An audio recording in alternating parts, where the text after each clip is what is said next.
Okay, good morning, all of you. Welcome to this finite element analysis. And I'm recording this, so please don't start recording from your end. And recorded lecture will be shared with you. Hope you are able to listen to me, whatever I am saying. And if you have any problem, you let me know. Yes, sir. Good morning. And while presenting, I will not be able to see your comments or anything. So you need to just you can say excuse or something like that and raise your concern or comment. And I already posted. Let me start presenting.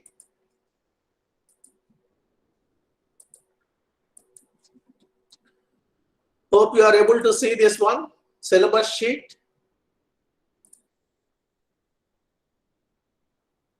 You are able to see this one? Yes, sir. Okay. So this course is 12 credit course. And the slots are shown there. Monday 11 to 11:50, Tuesday 10 to 10:50, and Wednesday 9 to 9:50. And Thursday we have 2 slots. I told you to reserve these 2 slots. We are going to stick with 12 noon to 12:50 p.m. That slot most of the times. But in case of some, if I require to compensate for some missed classes, I'm going to take 5 to 5:50 p.m. Okay. And if you have any questions or anything related to this, you can send. You already have my email ID, smail. You please send it to that one. Okay. And I already posted all this information, the syllabus sheet, everything on Moodle site. You can visit that one. See 5610 finite element analysis. Syllabus sheet is here. And also today's lecture, or maybe even we'll cover, we'll take some time to cover this, whatever is given here as introduction. So those slides are posted here on Moodle site. Okay. So now coming back to this one, syllabus sheet. Please note that this objective of this course is to give you some mathematical foundation for what is this finite element method. And it's an approximate method. Finite element method is an approximate method that you need to keep in mind. And it's a numerical technique.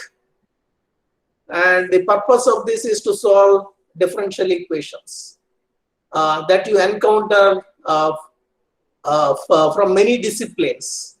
So let's go through this. Finite element method is a numerical technique for solving differential equations that describe many engineering problems. Main reason for its popularity is that the method results in computer codes.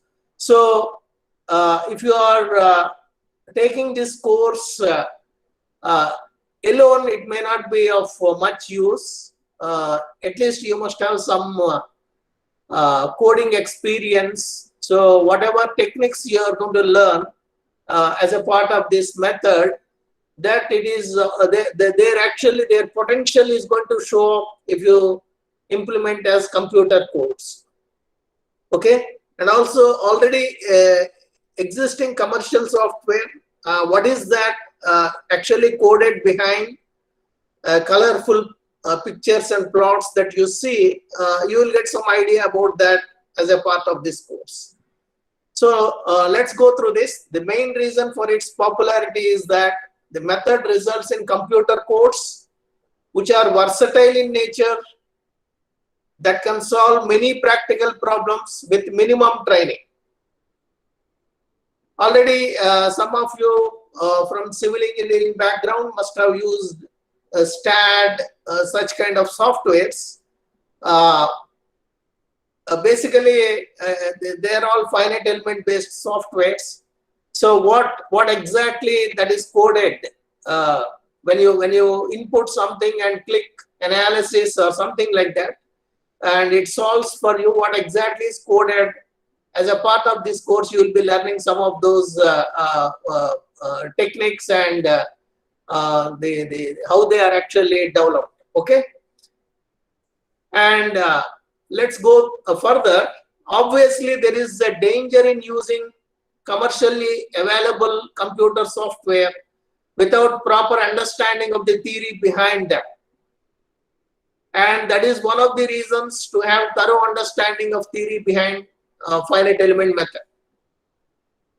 Basically, if you are a graduate student and if you are interested in doing some research and if you want to develop your own code to solve some, it's not necessarily that you may be working in different disciplines, and if you want to solve some problem related to your discipline using finite element method, it is better you write a computer code. Then you will have a better control on that. Okay, but initially it may take some time for you to accustom yourself with coding and also debugging all those things. But once you have code with you, whichever language you select, that depends on you, whichever you are comfortable in. But later, when you want to change something, then it's always better to have your own code. Okay. Anyway, you will be learning as a part of this course some mathematical foundation related to this finite element method, not necessarily learning how to use commercial softwares. And this course on finite element analysis covers fundamental concepts and is designed for a first course on finite elements, suitable for upper division graduate students, senior graduate, undergraduate students, and beginning graduate students in civil, mechanical, aerospace, biomedical, industrial, and engineering mechanics disciplines. Okay. And the researchers and design engineers in the above fields. So basically, if you see one common thing for all these disciplines is most of them are mechanics-based disciplines. So as a part of this course, if you have a solid mechanics problem, and if you are able to write a governing differential equation describing the phenomena of that problem, and if you have a set of boundary conditions, and if you translate all those into differential equations and something like that, then you can adopt some of the techniques that you learn as a part of this course to convert that problem into a set of linear system of equations. As a part of your, if you have taken a course on numerical methods, something like that, you must have learned some techniques to solve linear system of equations. Or if you have not done it, it's not a major thing. We will be seeing some of those things as a part of this course. So once you get system of equations, you should be able to use some of those techniques and solve the system of equations, and then try to find approximate solution to the given problem. Okay. Anyway, I'm just going in brief as a part of this introduction. We'll go in depth in the subsequent classes. So the course presents FEM as a tool to find approximate solution of differential equations, and thus can be used by students from variety of disciplines.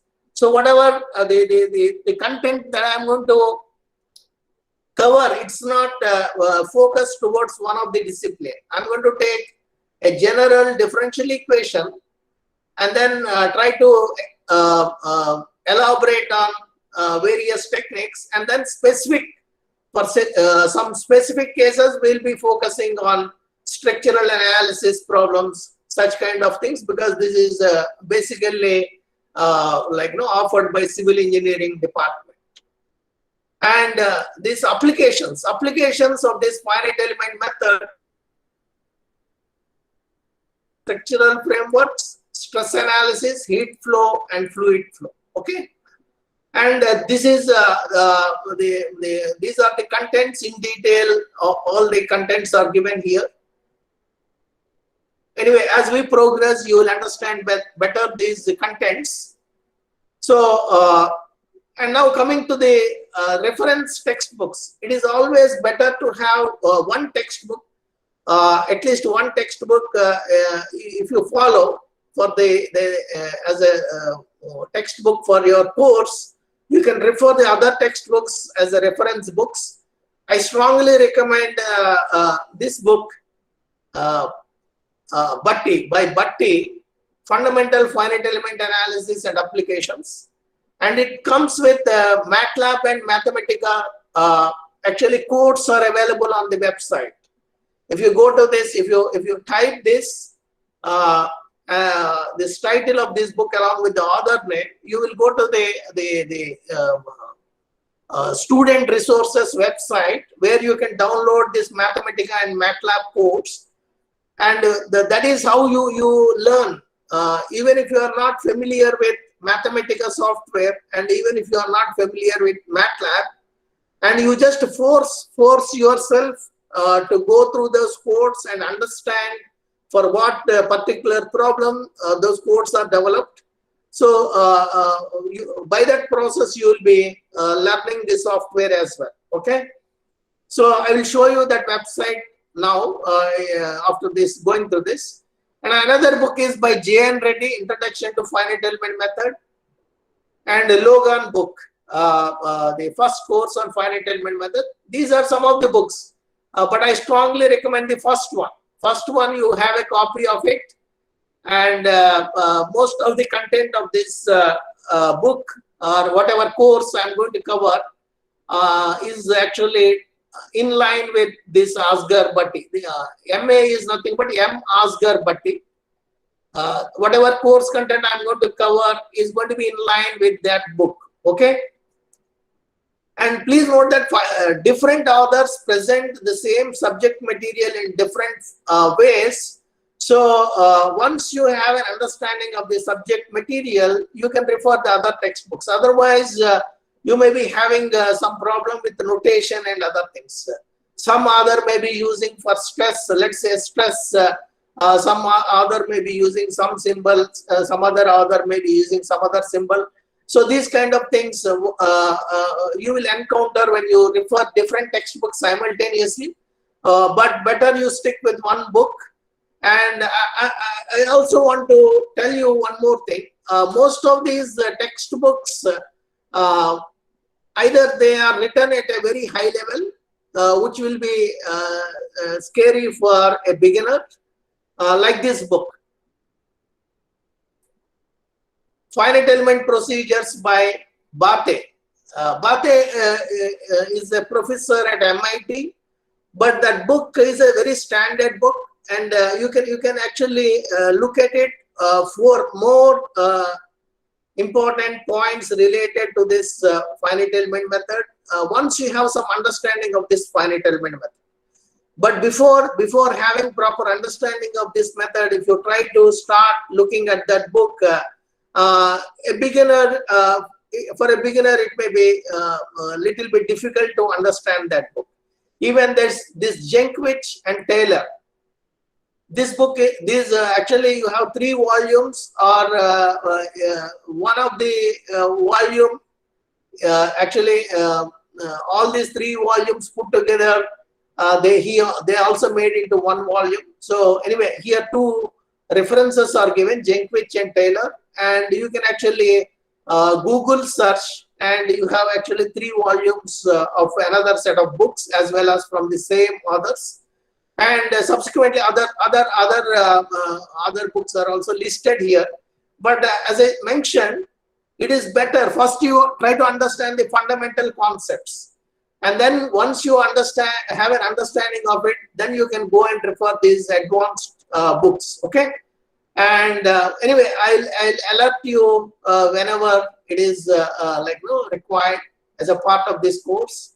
And grading pattern goes like this. You will be getting assignments, like first assignment now today is 1st February. So first assignment you are going to get on 15th February. So 2 weeks after the classes starts, you are going to get the first assignment. Subsequently, every 2 weeks you are going to get assignments. Okay, and assignments you may feel little bit lengthy, but it is worth spending time on assignments because it's not possible to cover everything in the class. So you will be learning more if you focus on solving assignments on your own. Okay, so you put your best effort in attempting the assignments, and each of the assignments will be given a soft deadline. And if it is up to you, if you are not strictly following the deadlines, your assignments are going to get accumulated, and at the end you may have some problem. So you better stick with the assignment deadlines, which is going to be mentioned on the assignment. And quiz 1 is going to be, since now under the current situation, everything is going to be online. Quiz 1 is going to be online, and the date is also given here. Okay, and there is a typing mistake here. Quiz 2 again online, 23rd April, and quiz 1 is 13th March. Timing is given here, and final exam most likely it's going to be online. If it is online, it's going to be 15th May. I'm actually giving all this information a priori on the first day itself, so that you don't complain saying that some other quiz is there on these dates. Okay, you freeze these dates for this quiz for finite element method. Okay, once again there is a typing mistake here. Quiz 2 it should be, so please take a note of it. Any questions? Any questions related to this syllabus? If there are no questions, let's proceed, and let me see any comments are there here. Okay, let's proceed.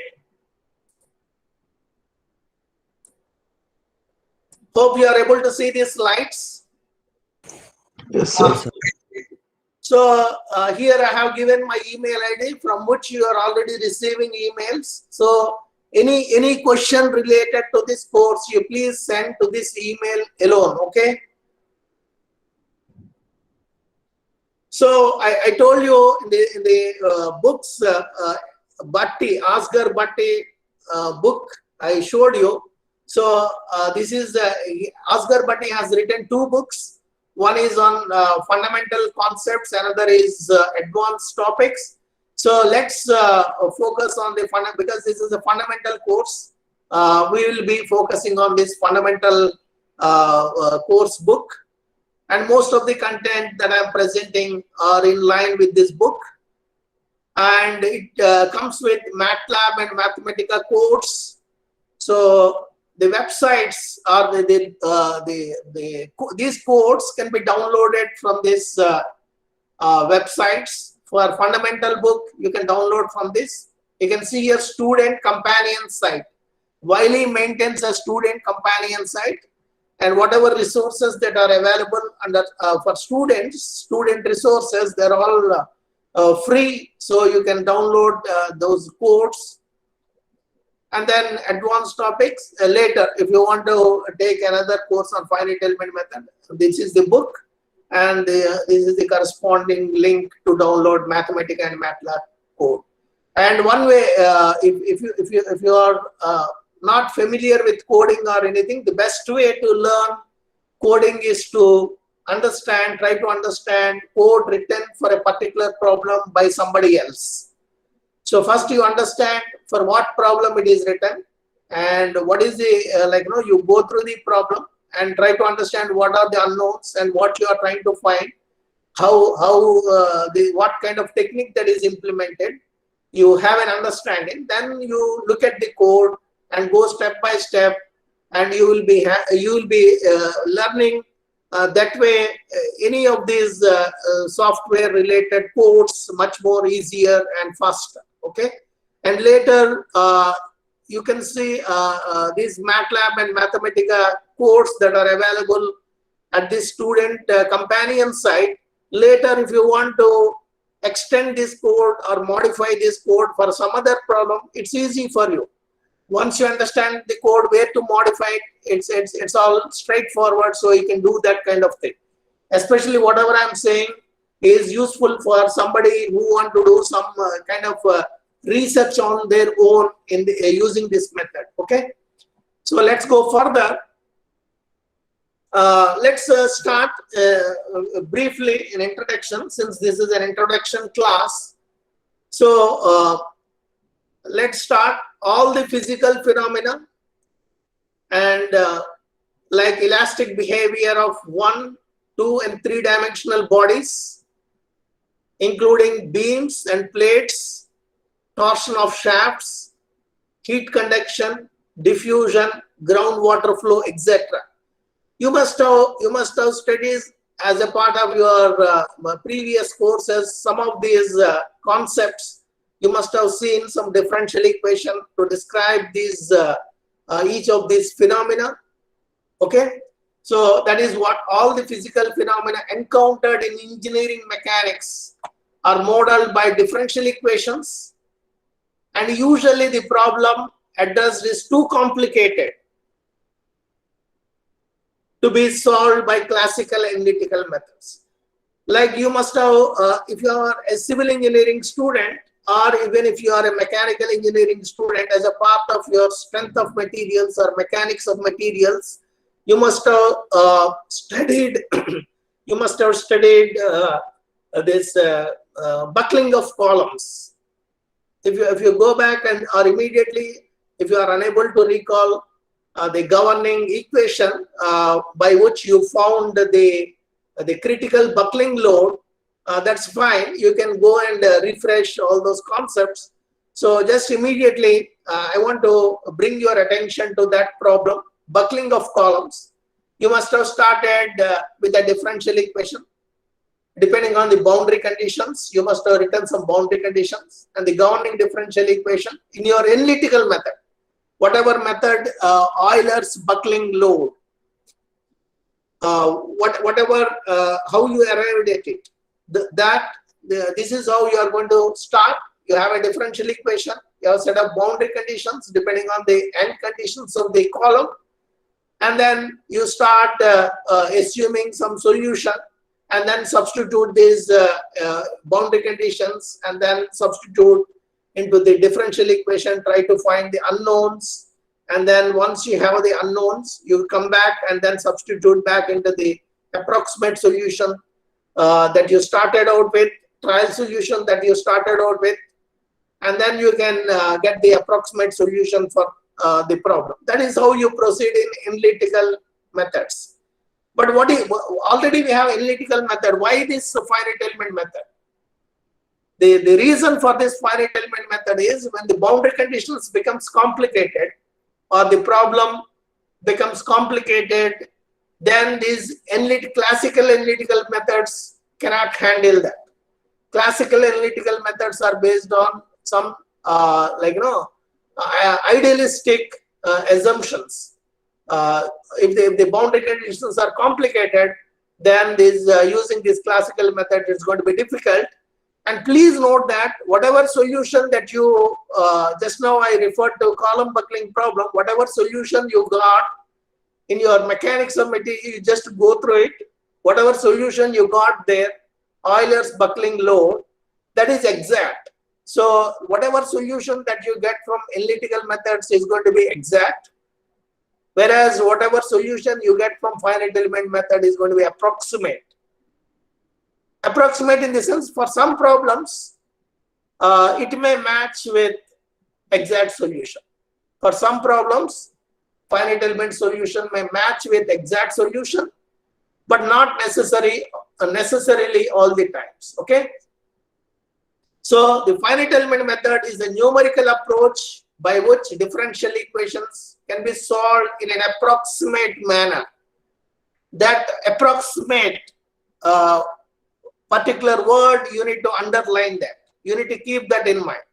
So whenever you get somebody reports finite element solution, you always need to make sure keep in mind that's going to be an approximate solution. Okay. So what are the various steps involved in this entire process. Whatever physical phenomena that you have, either it can be elastic behavior of 1, 2, 3-dimensional bodies, or some of the examples are beams and plates.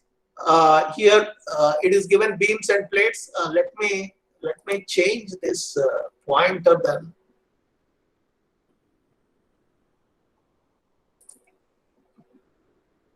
Here, 1, 2, 3-dimensional bodies including beams, plates, torsion of shafts, okay? And any of this finally, you need to convert this physical phenomena into a set of differential equations. So the physical phenomena has to be expressed in terms of differential equation.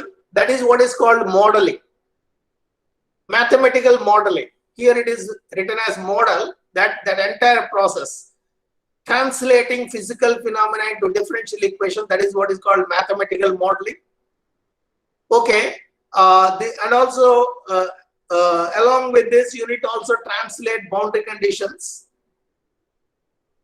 and that also sometimes end up in a differential equation. So that entire process of expressing physical phenomena into a mathematical problem, which finally results in a differential equation or differential equations, that process is modeling.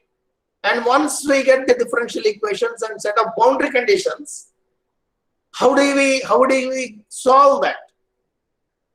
Just now I referred to column buckling problem. In column buckling problem, if you want to solve using analytical procedure, you just go and refresh your structural or mechanics of materials or strength of materials. You see that you go through that entire procedure which is given in the textbook, and there that is what is analytical procedure.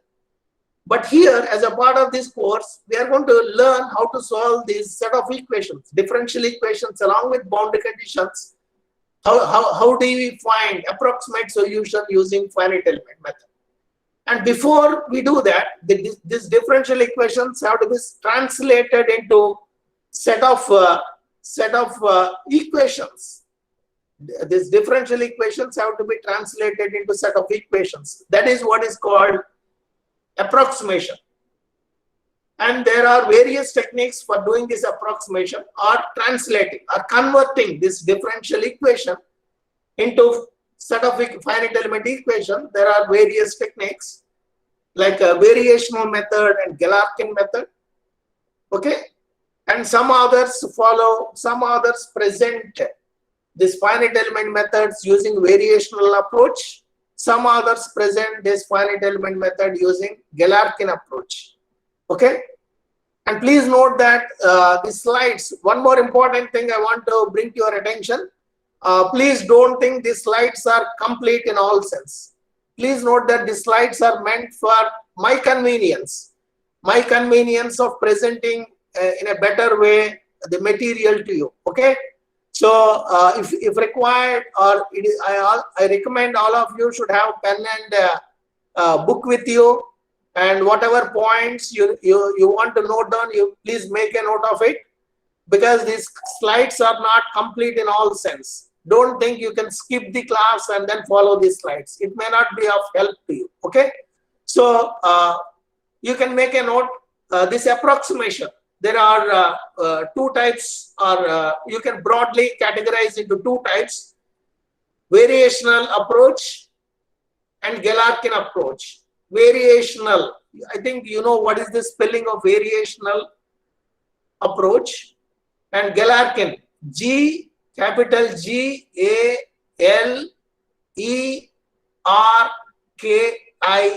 Galerkin. Galerkin is a mathematician.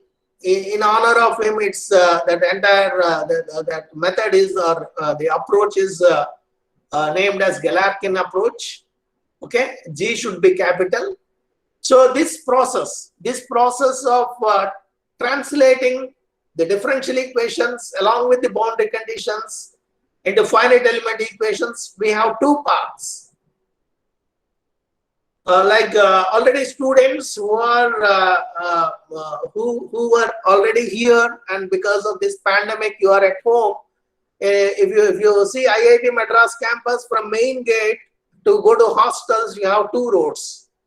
One is Bond Avenue, another one is the other this one. I forgot what is the other name. Two roads are there. Okay.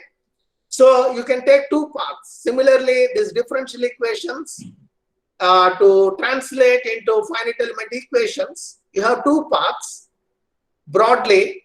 One is variational approach, another one is Galerkin approach. Okay. So now let's whatever I told you, all this maybe some of you did not understand it. So to quickly understand this process.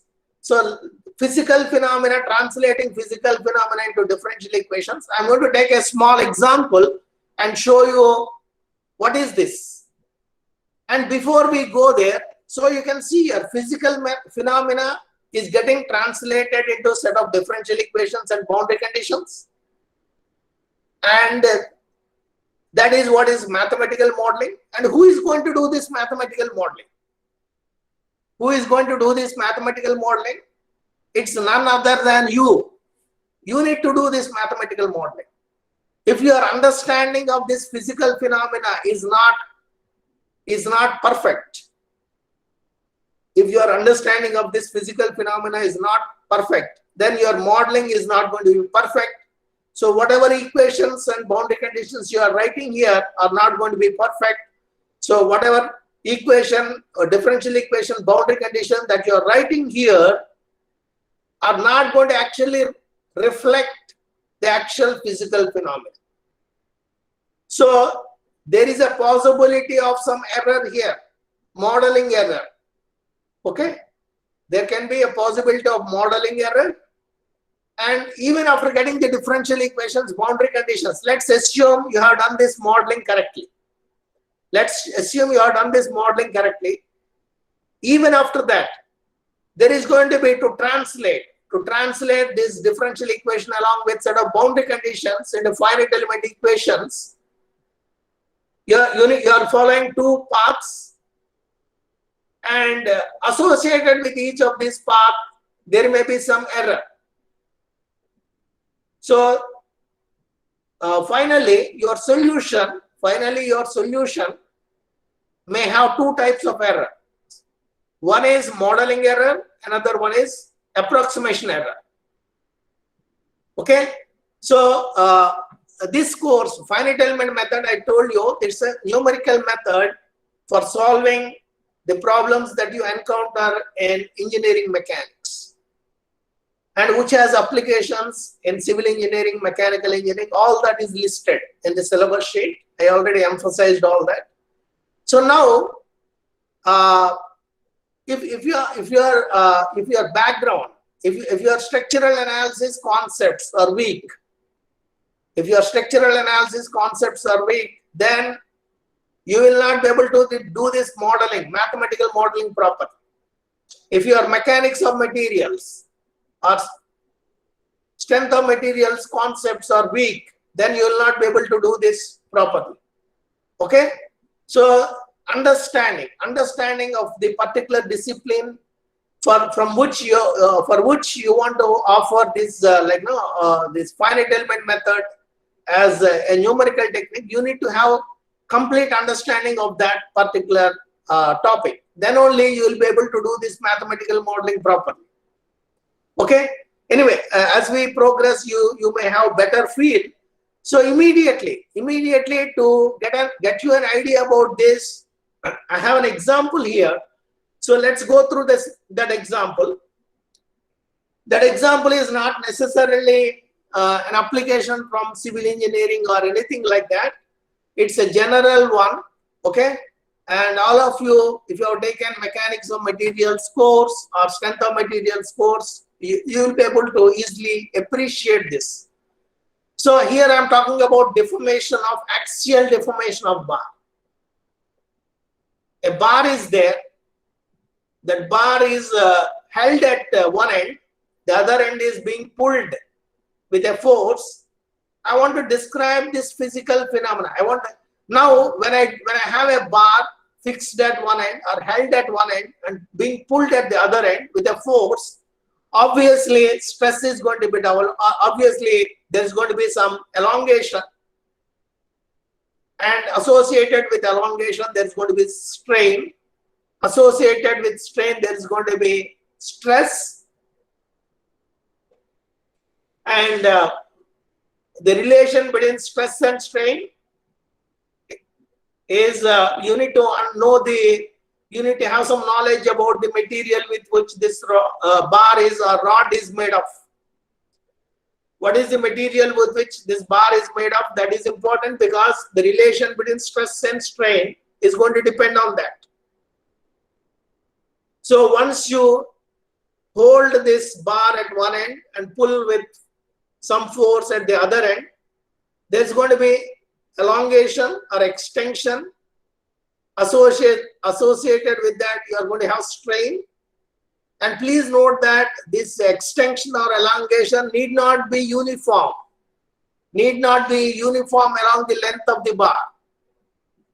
So that is the reason for generality. For generality, this bar is having varying cross section. Cross section of bar is varying. That is what is shown in this figure. Okay. So elongation is going to be function of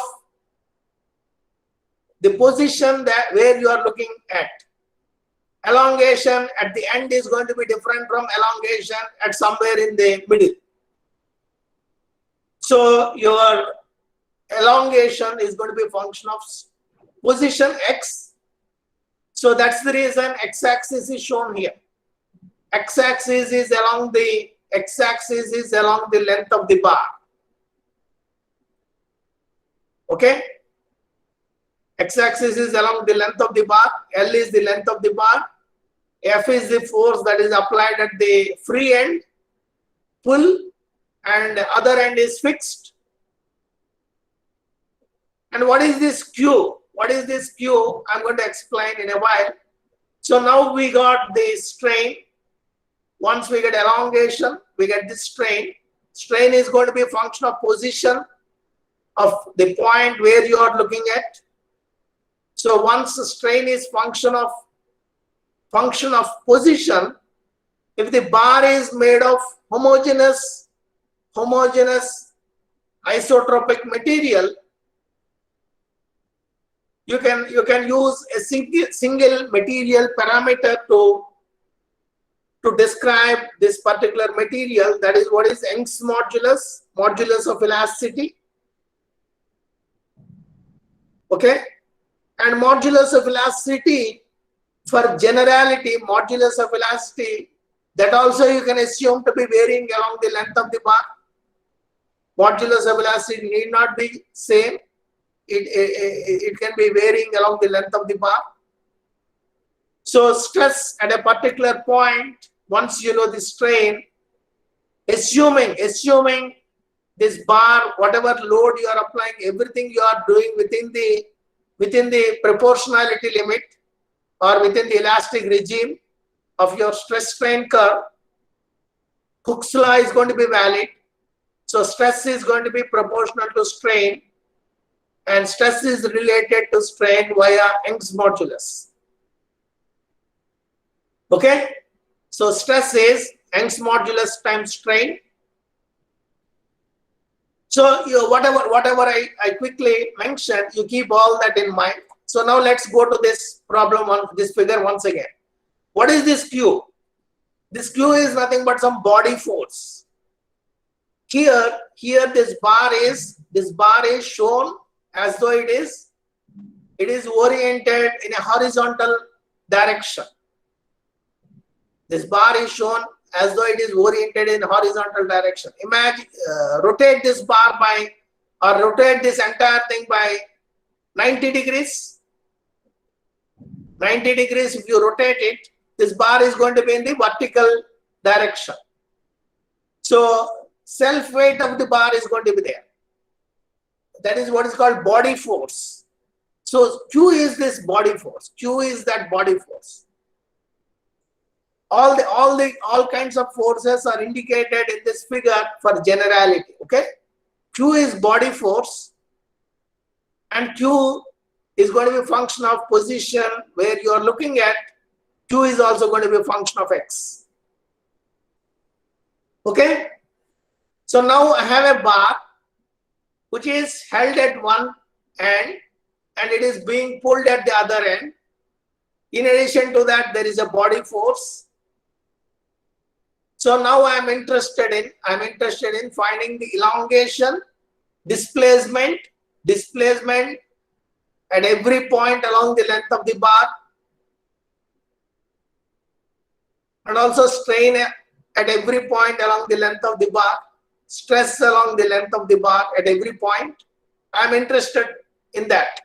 That is what is required to design this bar properly. If you want to make sure this bar is not going to fail for a particular load, you need to design this bar. What should be the cross-sectional area? Or if the dimensions are given, what is the load that you can apply? Or if load is also given, what is the elongation you are going to have? What is going to be the stress? Whether bar is going to be failing or not. To analyze that, you require all this. What is the displacement along the length of the bar? What is the strain along the length of the bar? What is stress along the length of the bar? So that is what I want to find for this problem. So this entire, I think with this description, you got an idea what is the problem that we are going to solve. And now that understanding is not enough. We need to translate that understanding into a mathematical equation. Then only we will be able to solve it. So how to translate this problem into a mathematical equation? A small differential element is taken of length dx. Along the length of the bar, a small differential element dx is taken. Here, that dx is shown. Dx is the length of the element that is taken, and q as a function of x is the body force that is acting. And because of this pull, since this element is somewhere inside, or it can be coinciding with the edge, this edge as well. Since this element is like that, the forces on this side of the element is shown. Let Fx be the force on this side of the element. Fx plus small increment of this force. When you see plus sign here, don't assume it's always increment. It can be decrement as well. Just to indicate the force on this side is not going to match with the force on this side. This one is added here. Plus dfx. So if force on this side is fx, f is the force, small f, x is function. It's a function of spatial coordinate. It's function of the location of the point. That's why to emphasize that it's written as fx. F as a function of x. On this side, force is going to be fx plus dfx. Once you have a clear understanding, later in the course, you may drop this x. Here, since we are at the starting point, it is explicitly mentioned it's a function of x. And if you already have an understanding f is function of x, then you can drop this. Okay, so now I'm going to stop in next 2 minutes. Okay, so now we have this free body diagram of this element. So write the equilibrium equation. This is like a 1D problem, one-dimensional problem. Please note that axial deformation of bar is going to be one-dimensional problem, because the force is acting in one direction, and also your deformation is going to be predominantly in one direction. So we start with a problem let's say you have a different opinion on this. Then if you want to model it as a three-dimensional body, then you can do it later. But for simplicity at this stage, we are modeling it as one-dimensional problem. So all the forces acting on this differential element along that particular direction, x direction, they are indicated here. Now write the equilibrium equation for this. Sum of all forces on this side should be equal to sum of all forces acting in the other direction. Okay, so if you write that, you are going to get this one. You can see here, denoting the axial forces by Fx, summation of forces in x direction gives this one, this equation. And if you rearrange this equation, you are going to get this one. You are going to get this one. So the differential equation for this axial deformation of a bar is nothing but first derivative of force with respect to spatial coordinate is equal to minus q. Suppose body force is not there. Suppose this body force, you are ignoring it. There is no body force. Then q is going to be 0. So then the differential equation is going to be df over dx is equal to 0. So what is this df? Df is nothing but force. Force is nothing but stress times cross-sectional area. So that is written here. If sigma x is the axial stress in bar, F is equal to A times x, straightforward from your mechanics of materials. And assuming stress strain, like Hooke's law, linear stress strain law. Stress is equal to Young's modulus times strain. So this stress sigma, you substitute E times epsilon. Okay. So from this strain displacement relation, so epsilon is there. What is the relationship between displacement and epsilon? Strain. It's a derivative of displacement is strain. Derivative of displacement is strain. So if you are not comfortable with this kind of thing, you need to go back and revise your mechanics of materials course. Okay. Strain is derivative of displacement. So plug in all this information here. Small f is equal to A times sigma x. Sigma x is equal to E times epsilon. Epsilon is equal to du dx. Du over dx. So substitute all this information here. You are going to get a differential equation. You are going to get this differential equation. And this differential equation is nothing but this is the equilibrium condition that needs to be satisfied at every point along the length of the bar. So this equation has to be satisfied from x going from 0 to capital L. So that also you need to make a note. So this is the governing differential equation for axial deformation of a bar. So I'm going to stop here. We'll come back to this once again tomorrow's class. Meanwhile, what I suggest is you go through this, and you now with whatever lecture I have given today, you may assess yourself and revise whatever concepts that are required from your mechanics background, mechanics of material. Okay. So I'm going to stop here. Let me take attendance.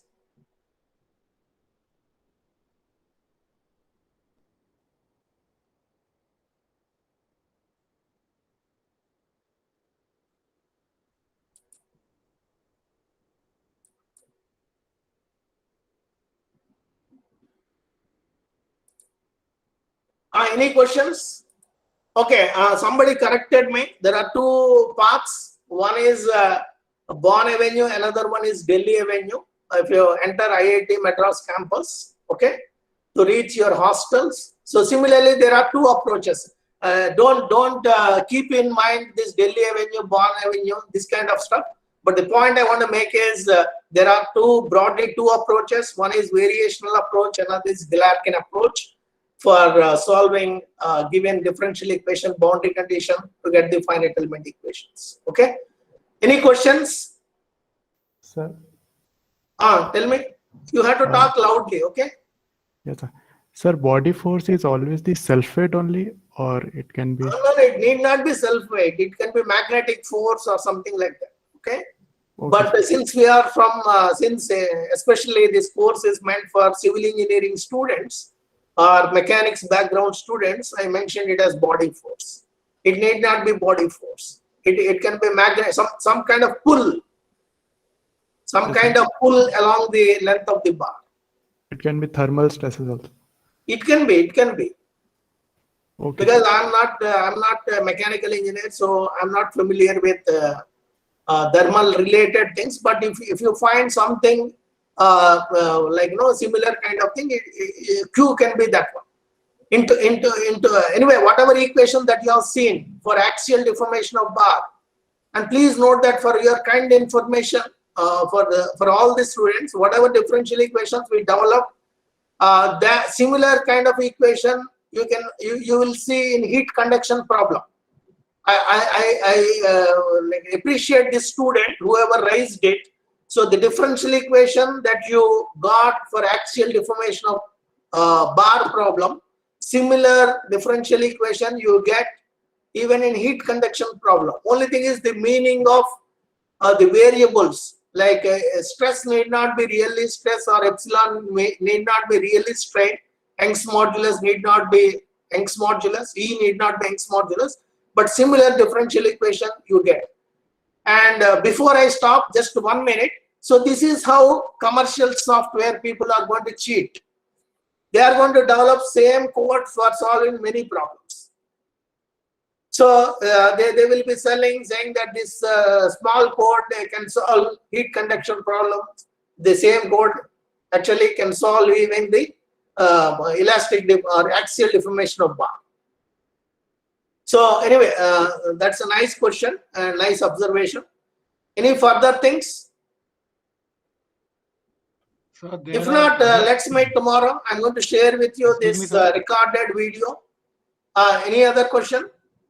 Sir, I wanted to ask, there are also other methods for solving differential equations, like Newmark's method. How is it different from finite element? Newmark's method. Tell me. Complete your question.